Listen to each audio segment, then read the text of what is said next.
Kapayapaan po ang sumainyo mga giliw naming taga-subaybay sa programang ito. Muli po salamat sa Panginoong Diyos sapagkat ibinigay niyong muli sa atin ang pagkakataong muling magkasama-sama tayo sa isang mahalagang pag-aaral ng mga salita ng Diyos na pawang nasusulat sa mga banal na kasulatan na siya namang ipinaglilingkod sa inyo ng programang ito, ang Kabanal-Banalan.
Ako po ang inyong lingkod, kapatid na Mignea, na sa pagkakataong ito ay muli po ninyong makakapiling, makakasama sa pag-aaral ng mga salita ng Diyos. At narito po ang aming pangunahing tagapangasiwa o tagapagsalita sa programang ito, ang aming minamahal na kapatid na ni Raya. Kapayapaan po ang sumainyo, kapatid na ni Raya. Kapayapaan din po sumainyo, kapatid na Mignea, at kapayapaan po sa lahat ng aming mga minamahal na taga-subaybay ng programang ito na ang Kabanal-Banalan. Ang ating pong tema ngayon na tatalakayin, mauri natin ito na pinaka-pangunang tungkulin ng isang nilalang ng Panginoong Diyos. Kung anong tungkulin ng isang nilalang doon sa lumalang sa atin, sa makatwidbagay ang Diyos. Kung ano po ang tungkulin yan, ito po ay tatalakayin natin sa pamamagitan po ng paksang pinamagatang sambahin natin ang tunay na Diyos. Agad po ay simulan natin, kapatid na ni Raya, ang pagtalakay sa nasabing paksang ito sa pamamagitan po ng ganitong pambungad na katanungan. Saan at kailan po ba nagsimula ang kasaysayan ng pagsamba sa tunay na Diyos? Ang sagot po na mula sa Biblia, mababasa po natin sa aklat ng Nehemias. Ang kapitulo po ay 9 at ang versikulo 6 hanggang 7. Pakibasa po, kapatid na Mignea. Ikaw ang Panginoon, ikaw lamang. Ikaw ang lumikha ng langit ng mga langit, pati ng lahat na natatano roon, ng lupa at ng lahat na mga bagay na nangaroon, ng mga dagat at ng lahat na nangaroon, at iyong pinamalaging lahat. At ang hukbo ng langit ay sumasamba sa iyo. Ikaw ang Panginoon na Diyos, na siyang pumili kay Abram at naglabas sa kanya sa Ur ng mga Kaldeo, na nagbigay sa kanya ng pangalang Abraham.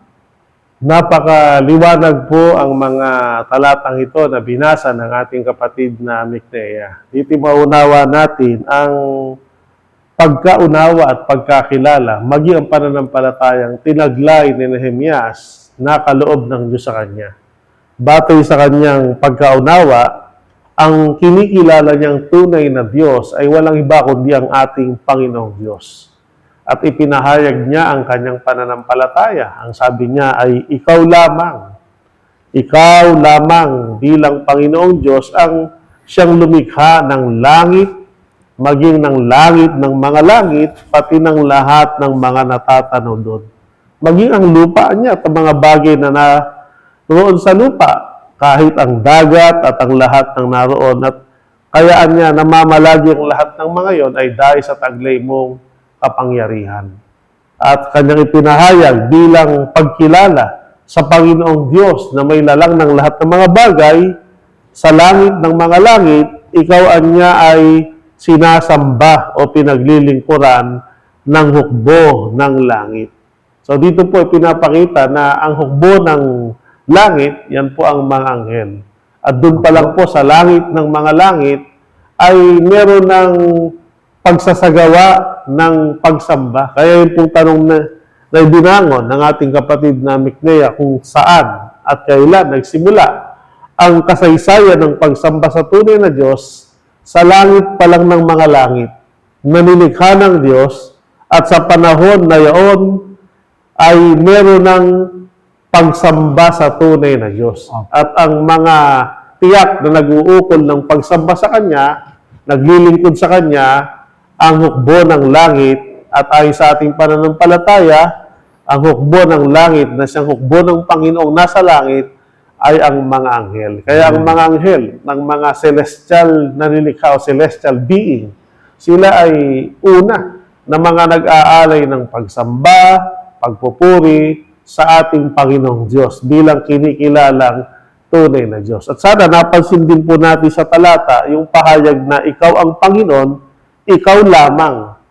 Yung salitang ikaw lamang, wala siyang pangalawa o pangatlo. Ikaw lamang, isa lang ang sinasambang Diyos sa langit. Kaya yung pagsamba sa maraming Diyos ay hindi po yan ang itinuturo ng Biblia. Ang pagsamba, inuuko lamang sa isang tunay na Diyos na nagsimula yan mula pa nang likhain ng Diyos ang langit ng mga langit at kasama sa gawain at gampanin ng mga anghel na nilikhanan sa langit ang sialayan ng pagpupuri at pananambahan. Malinaw po mga giliw naming mga tagapakinig, batay sa pagpapaliwanag sa atin na hindi po pala sa lupa nagsimula ang pagsamba sa Diyos. Opo. Dahil wala pa ang lupa, ay sumasamba na ang mga celestial na nilalang sa langit, kapatid na ni Raya. Opo. Kaya malinaw po na ang kasaysayan ng pagsamba sa Diyos ay sa langit nagpasimula. At batay po sa ipinakilala sa atin, ipinaliwanag sa atin, walang ibang sinasamba sa langit, kundi ang nag-iisang tunay na Diyos lamang. Opo. Kaya dahil po sa kaalaman yan, kapatid na ni Raya, ano po ang nais ng Panginoong Kristo Jesus na matutunan ng lahat ng taong nilikha ng Panginoon? Ang sagot po ay ipinahayag niya nung siya'y nangangaral at nagtuturo nung panahong siya'y nagkatawang tao. Mababasa po natin ito sa aklat ng Mateo, ang kapitulo ay 6, ang versikulo 9 hanggang 10. Magsidalangin nga kayo ng ganito, Ama namin na nasa langit ka, sambahin nawa ang pangalan mo, dumating nawa ang kaharian mo, gawin nawa ang iyong kalooban, kung paano sa langit, gayon din naman sa lupa. Gaya po ng ating narinig, sa panahon na ang ating Panginoong Kristo Jesus ay nagkatawang tao, nang siya po ay nagtuturo at nangangaral at ang isang mahalagang bahagi ng kanyang pangaral ay nagtuturo siya kung paano ang tamang paraan ng pananalangin at ano ang mahalagang nilalaman ito. Opo. Ayon po sa salita ng ating Panginoong Kristo Jesus, magsidalangin kayo ng ganito. Kung meron kayong papanalaginan o pag-uukulan ng pagtawag, ay walang iba kundi ang Amang Diyos na nasa langit. At kasama ng pananalangin ay ipahayag natin yung ating pagkilala sa Kanya sa paraan siya niya'y sambahin ang Kanyang pangalan. At kung paano siya sinasamba sa langit, ay gayon din naman dapat matuto ang mga taong sambahin siya sa lupa. Kanina po, dun sa mga unang talata na inyong binasa, ay napakalinaw na ang mga nilikha ng Diyos na celestial sa langit, katulad ng mga anghel na tinatawag na hukbo ng langit, ay sumasamba sila sa Panginoon sa langit. Kaya sanay ang mga anghel mag-alay ng pagpupuri at pagsamba sa Panginoon. Kaya nung magkatawang-taon Diyos, gusto niya, yung mga taong nilikha niya sa lupa, matutunan din kung paano siya sinasamba sa langit, ay gayon din sambahin ng mga tao mula sa lupa ang Panginoong Diyos na may likha. Ayun. At marahil ay maunawa natin na ang mga anghel ay kusa na sumasamba sa Panginoon sa langit. Hindi sila napipilitan lamang. Yun ay isa sa, kumbaga, ay pagtanaw ng malaking utang na loob nila sa Diyos sapagkat hindi sila iiral bilang anghel kung walang Diyos na lumikha sa kanila. Opo. Kaya bilang tanda ng pagkilala sa mga dakilang gawa ng Diyos sa kanilang buhay, sila'y nagpupuri, nagpapasalamat, at sumasamba sa Panginoon. At nawa, yun din ang maging kalooban ng mga tao sa lupa, na kung paanong ang mga anghel sinasamba ang Diyos sa langit, tayo naman ang mga nilalang sa lupa, matuturing sambahin ang Panginoong Diyos na may likha sa atin. At kung ano yung damdamin ng mga anghel na sila hindi napipilitang gawin, kundi ay kusa nila itong ginagawa, yun din ang nais ng Diyos na matutunan ng mga tao na huwag tayong sumamba sa Panginoon sa paraang napipilitan lamang, kundi katulad ng mga anghel, sambahin natin ang Panginoon na may pagkukusa at magagawa lamang natin ito kung maliwanag sa ating puso't isipan na hindi tayo magiging tao at hindi tayo iiral sa mundong ito kung walang Diyos na lumikha sa atin. Kaya ang pangunahin nating tungkulin na dapat nating gawing may pagkukusa ang sambahin at paglingkuran ang ating Panginoong Diyos na may lalang sa atin. So, ang isa pong bagay na dapat siguro ay mapansin din natin, mga giliw naming tagapakinig, na hindi po pala basta pagsamba lang sa Diyos ay pwede na, kapatid Opo. ni Raya. At gayon din, hindi rin po pagsambang ayon lamang sa kagustuhan o maibigan ng sumasamba. Opo. Kundi, meron pong pamantayang dapat maabot. Yun po yung aking naging pagkaunawa sa inyong paliwanag, kapatid na ni Raya. Meron pamantayang dapat maabot na gaya ng sinasabi na kung paano sa langit, gayon din naman ang wika sa lupa. Kung paano siya sinasamba sa langit at kung anong uring pagsamba ang nangyayari sa langit, yun din po ang gusto ng Panginoong Diyos na dapat mangyari dito sa lupa. Opo. Ngayon, kapag naniraya, upang magawa po ng lahat ng tao na sambahin ang tunay na Diyos, ano po ang ipinagbabawal niya sa atin? Dahil nga po sa langit ay isa lang ang pinag-uukulan ng pagsamba, dapat ang mga tao sa lupa, isa lang din ang pag-uukulan ng pagsamba. Opo. At para magawa natin yan, na sa tunay na Diyos lang natin yan maiukol, katulad ng pagsambang ginagawa ng mga sa langit, nagpahayag ang Panginoon sa panahon pa ni Moises ng kautosang tutulong kung gagawin ito ng tao para magawa yung pagsamba sa isang tunay na Diyos lamang. Opo. Basahin po natin ang kautosang nasusulat sa Exodo. Ang kapitulo ay 20 at ang versikulo 2 hanggang 5. Ako ang Panginoon ng Diyos na naglabas sa iyo sa lupain ng Ehipto, sa bahay ng pagkaalipin. Huwag kang magkakaroon ng ibang mga Diyos sa harap ko. Huwag kang gagawa para sa iyo ng larawang inanyuan o ng tawangis man ng anumang anyong nasa itaas sa langit o ng nasa ibaba sa lupa o ng nasa tubig sa ilalim ng lupa. Huwag mong yuyukuran sila o paglilingkuran man sila, sapagkat akong Panginoon mong Diyos ay Diyos na mapanibughuin, na aking dinadalaw ang katampalasanan ng mga magulang sa mga anak hanggang sa ikatlo at ikaapat na salo ng lahi ng mga napopoot sa akin. Narito po ang kautusan ng ating Panginoong Diyos na ito'y napakalaking tulong para kung paanong sinasamba ang tunay na Diyos sa langit, ay gayon din makapag-alay tayo mga tao ng pagsamba sa tunay at nag-iisang Diyos lamang. Opo. Gaya ng ating narinig sa panahon pa ni Moises, ay ipinahayag na ang mga kautosang ito. At sa mga talatang binasa ng ating kapatid na Miknea, maunawa natin ang tatlong mahalagang bagay. Ano-ano po ito? Una, ang sabi ng Diyos, huwag kang magkakaroon ng ibang mga Diyos sa harap ko. So yun po una. Liban sa Kanya, wala na tayo dapat ibang kikilalaning dinidiyos natin, kundi siya lamang. Huwag na tayo magkakaroon ng iba pa. Kasi pag nagkaroon pa ng iba tayong kikilalaning Diyos, hindi natin magagawa na sambahin o iukol ang pagsamba sa isang tunay na Diyos lamang. Opo. Maibabaling natin sa iba, katulad na nangyari sa mga unang tao na nagkaroon pa ng ibang Diyos sa kanilang buhay. Kaya tandaan po natin, ang unang utos sa mga talatang binasa, huwag tayong magkakaroon ng ibang Diyos liban sa Kanya. Siya lang po. Pangalawa, huwag kang gagawa para sa iyo niya ng larawang inanyuan, kahit yan ay kawangis ng anumang nasa itaas sa langit o nasa ibaba ng lupa, nasa tubig o nasa ilalim ng lupa. So yun po, mahalaga po yun. Kasi pagka ang tao ay natuksong gumawa ng larawan o imahen, kahit ito'y kalarawan ng mga bagay na nasa langit, katulad ng larawan ng anghel, o kaya larawan ng tao na naging banal sa lupa, larawan ng mga hayop, larawan ng mga isda na nasa tubig.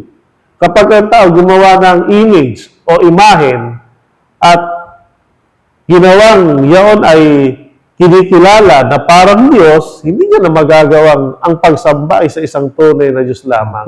Mahahati. O kaya, baka talikuran niya na yung pagsamba sa tunay na Diyos at dito na lamang siya mag-focus sa kinikilalang Diyos na kanyang ginawa. Kaya, hindi lang po yung pagkakaroon ng ibang Diyos ay bawal. Pati yung paggawa ng mga larawan na inanyuan, ipinagbabawal. At ang katlo, ang lalong kabawal-bawalan, huwag mo anyang yuyukuran sila o paglilingkuran man sila.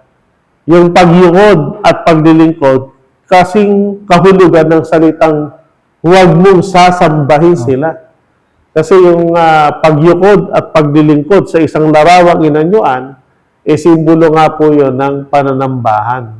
Kaya hindi lamang po ipinagbabawal na magkaroon ng ibang mga Diyos, hindi lang po ipinagbabawal na huwag gumawa ng larawang inanyuan, ang lalong kabawal-bawalan ay ang yumukod, maglingkod at sumamba sa mga larawang inanyuan. Sapagkat kung yan ay gagawin ng tao, sabi ng Panginoon,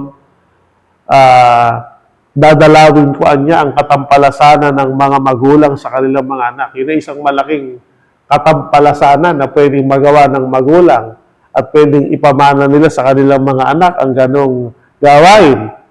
Hanggang sa ikatlo, ikaapat na sari ng lahi ng mga napopuot sa akin. O, kumbaga, iniwan nila yung pag-ibig nila sa Diyos. Opo. Gaya yun na napuot sila sa Panginoon. At ang sabi ng Diyos, tandaan nyo, ako ay Diyos na mapanibuguin. Ayaw niya na bukod sa Kanya ay meron pang ibang pag-uukulan ng pagsamba, pag-ibig ang tao na parang dinidiyos nila. So ito pong mga bagay na ito ay mga utos na napakalaking tulong upang huwag magawa ang pagsamba sa mga hindi tunay na Diyos. Sa halip, ang magawa natin ay pagsamba sa isa at tunay na Diyos lamang. So yan po mga giliw namin mga tagapakinig. Huwag po tayong pumayag at maniwala na may pangalawa o pangatlong Diyos. Dahil isa lamang ang tunay na Diyos na itinuturo ng Biblia na dapat nating sambahin. Alam niyo po, kapag tayo po'y naniwala na may ibang Diyos pa bukod sa Ama, nagkakaroon na tayo ng ibang Diyos po nun. Di po ba? Opo. Kaya iniuutos ng Panginoon, huwag tayong gagawa, huwag kayong gagawa o magkakaroon ng ibang mga Diyos. At lalo na, huwag natin silang yuyukuran. Yun po ang nakasulat sa Biblia. Sabi naman ng iba, kami naman na hindi sumasamba dyan. Gumagawa kami pero hindi namin sinasamba. So yun pong paggawa, bawal na nga, di po ba? Yun pong lalo pang yukuran sila, yun po ay lalong masama sa harap ng Panginoong Diyos. Kaya kapatid na Niraya, ang tanong po natin muli, sa kabila po ng mga utos na yan, ng Panginoon at sa paglipas po ng mga panahon, ano po ang nangyari sa kasaysayan ng pagsamba ng mga tao tungkol po sa Diyos? Ang nangyari po, sa halip na ang mga utos na ito ay maging tulong para makapag-alay ang tao ng pagsamba sa isang tunay na Diyos lamang, hindi po naingatan. Mababasa po natin yan sa aklat ng propetang si Isaias, Kapitulo 2, versikulo 8. Ang kanila namang lupain ay puno ng mga Diyos-Diyusan. Kanilang sinasamba ang gawa ng kanilang sariling mga kamay na ginawa ng kanilang sariling mga daliri. Bagamat ang mga utos na ipinahayag kanina na huwag magkakaroon ng ibang Diyos liban sa akin, huwag gagawa ng mga larawang inanyuan, huwag sasamba o yuyukod o maglilingkod sa mga Diyos-Diyosan ay sa panahon pa ni Moises at ng unang bayan ng Diyos, ang bansang Israel, pinahayag na. Pero sa paglipas ng panahon, batay sa obserbasyon ng panahon naman ng propeta Isaias, nang tingnan niya ang kasaysayan ng pagsamba ng tao tungkol sa Diyos, sa halip na matupad ito, hindi nila natupad. Opo. Sa halip, sabi ni propeta Isaias, ang kanila namang lupain, kung gaano karami ang bayan, ganun karami ang kanilang naging Diyos-Diyosan. Sabi nga po, napuno ng mga Diyos-Diyosan at kanilang sinasamba ang mga gawa ng kanilang sariling kamay na gawaan niya ng kanilang mga sariling daliri. So, hindi po natupad ng mga tao, lalo na ng bayang Israel, ang mga utos na ito. At dahil hindi nila natupad, hindi rin nila nasunod yung pagsamba sa isang tunay na Diyos lamang. Sila'y sumasamba sa mga ginawa ng sariling kamay at sa halip na isang Diyos lamang, mga o dumami ang mga Diyos-Diyosan na puno, napakarami. Ibig po palang sabihin, kapatid na ni Raya, dahil naniwala sila na may iba pang Diyos bukod sa iisang tunay na Diyos, ang resulta, dumami pa ang mga Diyos. Napuno pa ng mga Diyos ang mga bansa na kinikilala ng mga tao ngayon. Di po ba? Sa ganito, tuluyan pong naligaw ang mga tao dahil sa katotohanan, ang lahat ng mga kinikilalang Diyos, bukod po sa Ama, ay pawang mga Diyos-Diyosan na. Hindi na po tunay na Diyos yan. At yan po ay mga katahang isip na lamang ng tao. Kaya dahil po dyan, sa pagtutuwid, sa naging mga pagkakamali ng mga tao, sa paraan ng pagsamba at sa marapat na pag-ukulan nito, ano po ang mahigpit na pagtuturo at utos po ng Panginoong Kristo Jesus sa lahat? Ang sagot po ay nasulat sa aklat po ng Lucas, Kapitulo 4, versikulo 8. At si Jesus ay sumagot at sinabi sa kanya, nasusulat, sa Panginoon mong Diyos sasamba ka at siya lamang ang iyong paglilingkuran. Binigyang diin ng ating Panginoong Kristo Jesus sa panahon ng kanyang pagtuturo ang tungkol sa noong pa ay nasusulat na kapag ang usapin ay tungkol sa pagsamba at paglilingkod, walang ibang dapat na pag-uukulan ito kundi sa Panginoong Diyos lamang. Opo. Kaya dito po ay maunawa natin na kaya ito nasulat sa panahon pa ni Moises at inulit sa panahon ng pagkakataon-taon ng Panginoon at hanggang ngayon po ay itinuturo ng programang ito para makabalik tayo sa uri ng pagsamba na nais ng Panginoon na magawa nating mga tao. Na kung paano siya sinasamba bilang isang tunay na Diyos sa langit ng mga langit. At masasabi natin na napaka well-organized yung paraan ng pagsamba ng mga anghel sa Panginoon. Opo. Sana magawa rin ng mga tao sa huling araw na ang well-organized o napakaayos na pagsamba sa tunay na Diyos. At magagawa lamang na ang tao ito kung tatandaan natin ang nasusulat. Hindi pwedeng mabago ang katotohanan ito. Kapag ang usapin ay pagsamba, kapag ang usapin ay tungkol sa paglilingkod, Hindi ito pwedeng iukol kanino-man. Hindi pwedeng iukol to sa mga tao, kahit sa mga anghel, kahit sa mga tao naging banal, sa mga bagay na material, kahit sa kayamanang pinapahalaga ng tao, pag ang usapin ay pagsamba at paglilingkod, ito ay sa Panginoong Diyos lamang. Kung paano sa kasaysayan ng pagsamba ng una, ay isa lamang, ang tunay na Diyos lamang ang pinag-ukol ng pagsamba, itinuro sa mga panahon ni Moises na isa lang ang dapat pag-ukulan ng pagsamba, ipinaalala ng Panginoon at yan din po ang itinuturo sa ating panahon. Kaya tayo na po, kilalanin natin ang nag-iisang Panginoong Diyos lamang, ang ating Amang Diyos, ang ating Panginoong Kristo Jesus.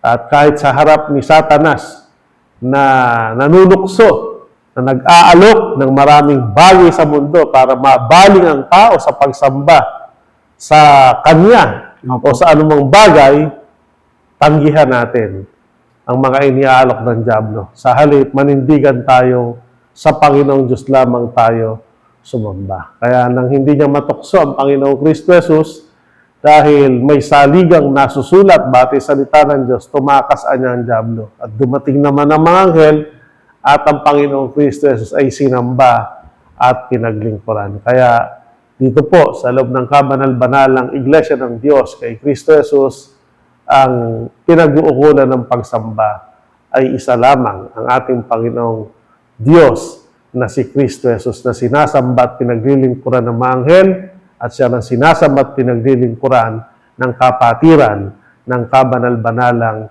Iglesia ng Diyos kay Kristo Jesus. Yan po mga giliw namin tagapakinig, gaya ng ating mga narinig, maging ng mga unang pag-aaral natin sa mga nagdaang araw, sa ganang tunay na Kristiyano, may isang Diyos lamang na dapat tayong sambahin. Kaya nakita natin ang napakalaking pagkakamali. Opo, malaking kasalanan yung magkaroon pa tayo ng ibang Diyos na sasambahin.